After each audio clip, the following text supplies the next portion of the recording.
Hello, my beautiful souls. Welcome sa ating tarot reading sessions. Keep in mind, general reading po ito. Maaaring mag-resonate, maaaring hindi. Kunin nyo na lang po kung para sa inyo and leave the rest. Maaaring mag-shift ng energies, kaya kayo na pong bahala kung saan kayo nakalugar sa reading natin. So, let's see.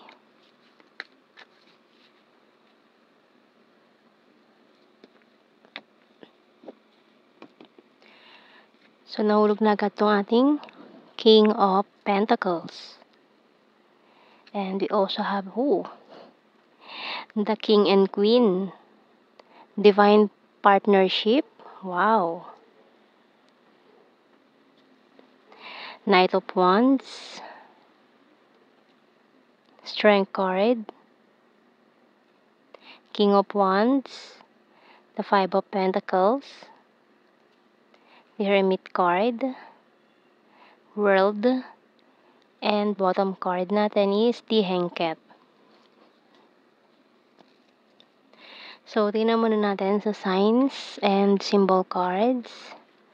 Mountain card and compass. Wow, so may mga naligaw ng landas ngayon na nakita na yung right path for them or the right people para sa inyo. Maaari nagkamali ng pinili noon and then itinatama na yung mga landas ngayon. Crystal ball, lantern, snail card, perfume.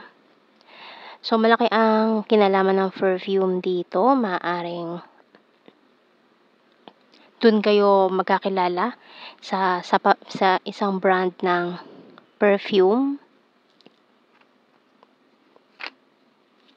So, itong hinihintay mo na divine counterpart ay makikilala mo na ngayon.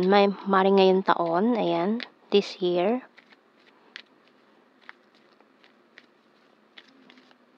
Kasi nalampasan mo na yung mga maling mga dinaanan mo noon. So, hindi ka na bumalik doon sa mga wrong ways na yun eh. Kasi madami sa mga yun is dead end na. Kaya no choice ka kundi maghanap ng ibang way. So, ngayon nakita mo na eh. Yung right path for you. Spread your wings by Archangel Ariel. Do not hold back right now. The timing is perfect and you're ready to soar. O, diba? Ready ka na. So, tingnan natin sa tarot messages. Oracle cards natin. Powerful and discipline. So, maring itong taon to usually laging puyat sa gabi. Maring naka-duty siya ng night or graveyard shift. Ganyan. As with this lantern card. So, may nagsabi na rin sa'yo na hula about this person in the past. Parang hinulaan ka ng kung sino man. And then, itong taong to, nag-swak sa kanya yung mga characteristics ng taong iyon. And maring itong taong to is in this field na matindi ang disiplina sa sarili. You're so sexy and, ayan o, you're my destiny. I want to protect you. Wow. To serve and to protect ba ito? You're the fairest of them all. Money is important. I want a family with you. And, tingnan mo my intuition choose you. Bottom card, you're my wish come true. So, parang, wish fulfillment itong connection na to. May mga ilan sa inyo parang nawalan na ng pag-asa eh. Kaya nagtago na yung iba. Ayaw na maghanap, ayaw na magpakita. Pero ito, biglang darating siya sa buhay mo unexpectedly. Maring for some of you, makilala mo siya online or sa social media with this world card. Maaring international or a foreigner, may lahing foreigner, ganun. And may mga energies tayo dito ng Leo, Virgo, Libra.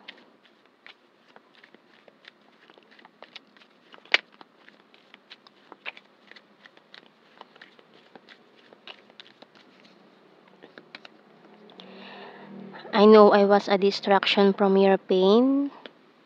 So, maaring magkakilala kayo during moving on process with someone from the past. You don't know how hard it was to let you go. Kaya may nag-let go kasi parang hindi pa ready. Sometimes I stay awake thinking about you.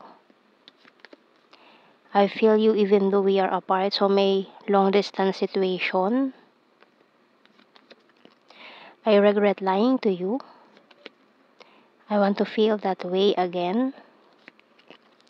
I hope that you can forgive me one day kasi bigla nga siyang iiwas or umiwas na siya. I'm not available. So, may mga excess baggage pa na kailangang i-let go. Yung mga past or ex na hindi pa nakaka-let go, nakaka-move on. I want to be more than friends.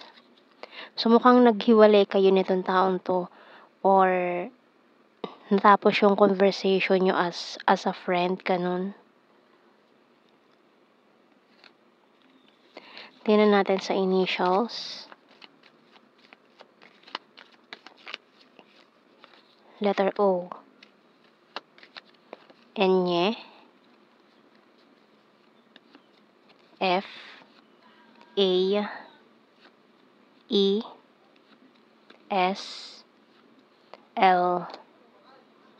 R. Y. H. Bottom card is letter C. Tingnan natin sa blue card.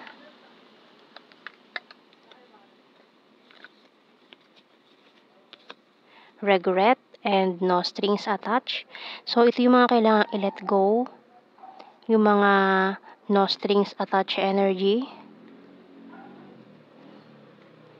And past life lover. So, kailangan nyo munang i-let go itong mga no strings attached energy na ito for this divine partnership. So, tingnan natin. General signs and messages. So, patience please. Ayan. Beach and flower. Very loyal, number 8. Divine feminine o divine counterpart. Fantastic friend. Skin tag. Pisces. Green-minded. Vulnerable. Ayan o, divine masculine.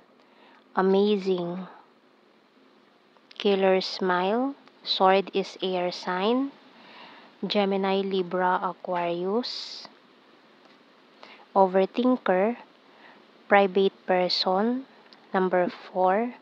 Nature lover. Gorgeous and flower farm.